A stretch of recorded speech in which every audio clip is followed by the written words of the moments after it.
Bismillah ar-Rahman ar-Rahim. Assalamu alaikum wa rahmatullahi wa barakatuh. Peace be with you.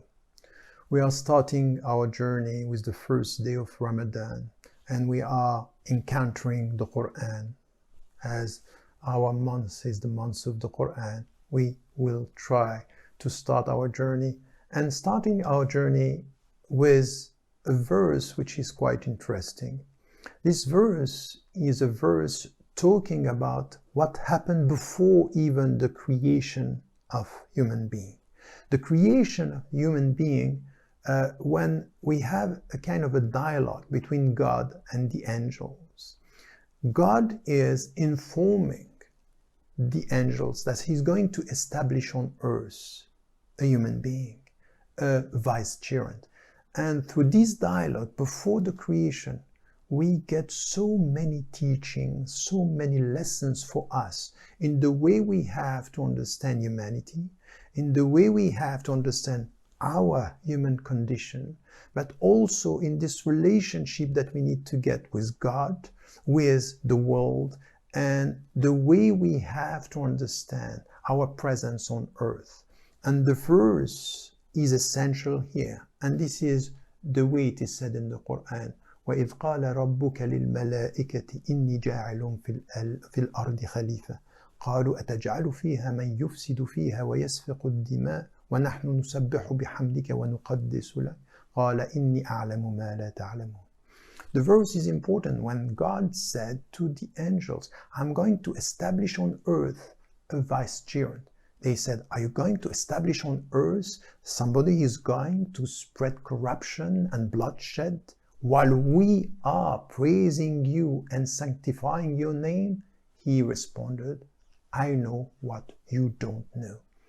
Through this verse and through this dialogue between God and the angels, we have crucial teachings and lessons and revelation as to the relationship we have with God. The first thing which is important is the very role, function of human being on earth.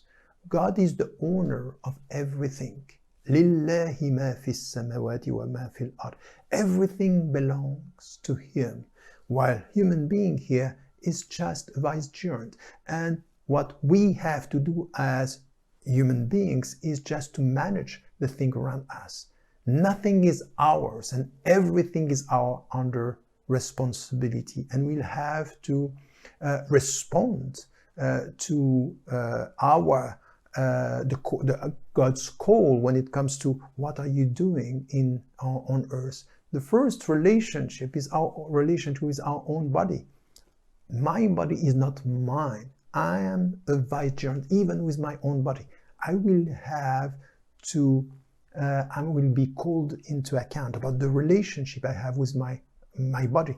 How did you treat your body? How did you treat your mind? How did you treat your intelligence? How did you treat your life and the way you were dealing with your own self? So this relationship that we have with the self and that we have with ourself is also based in this relationship.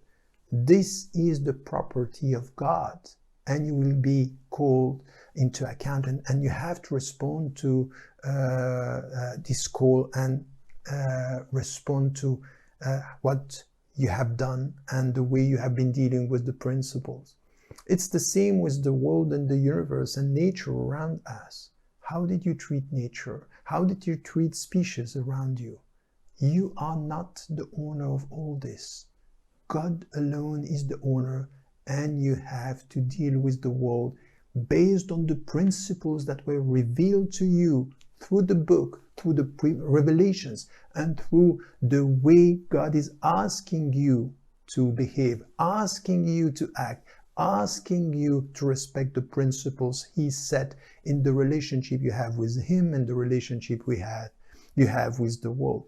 That's essential because it means that from the very beginning, you need to get it right. It's not just go and control the earth and control everything and master the world and do with it what you want. No, that cannot be. The reality of it is I would say exactly the opposite of anything which has to do with capitalism. To say, just do whatever you want, this is the free market. No, it's a free market for you as the manager, but you need to remember that you are only the manager and there is the owner, and the owner is God. And you will come back to him and you will have to respond to respond to the call, and also to face your own responsibility. That's the first teaching that we find in this verse. But there is another one which is also important, is that when the angels are informed about the creation of human being, they ask questions. And that's also something which is important, because in the relationship they have, of course, they are always praising God and praising his glory and his grace, but at the same time they are not scared to ask questions to understand. So they ask questions. Why are you going to do this? What are you going to create to establish a human being on earth? And here we need to get this right, because their faith, their recognition that there is one God and that we have to praise him, that we have to worship him, that we have to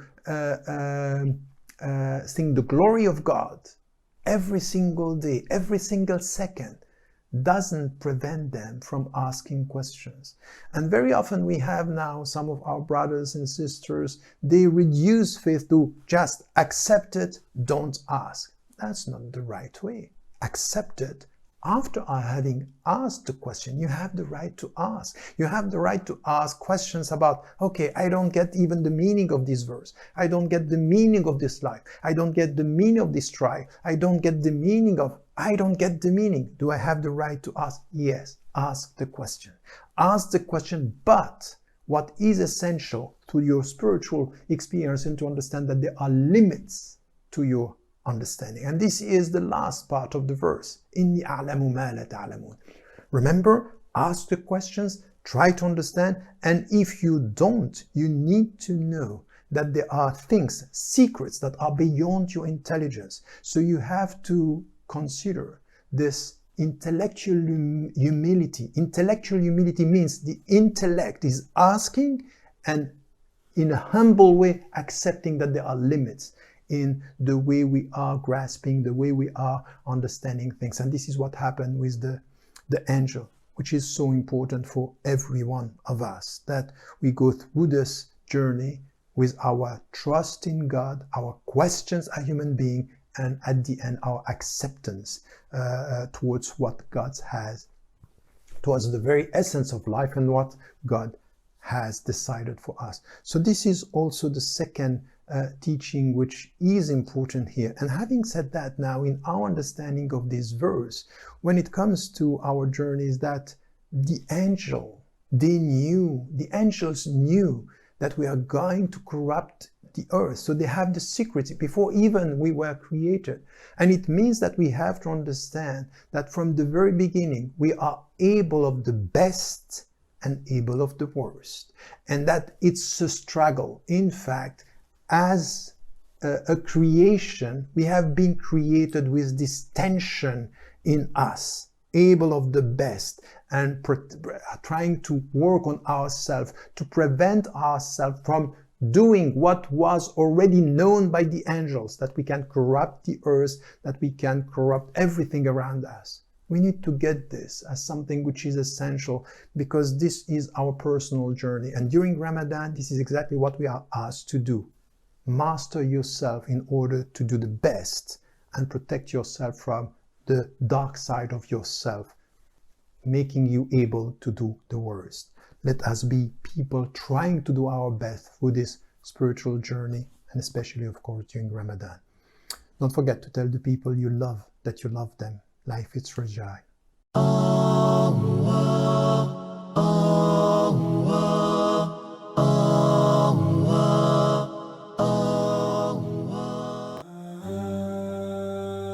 Stay tuned to Islam 21C to catch the front row for the online masjid.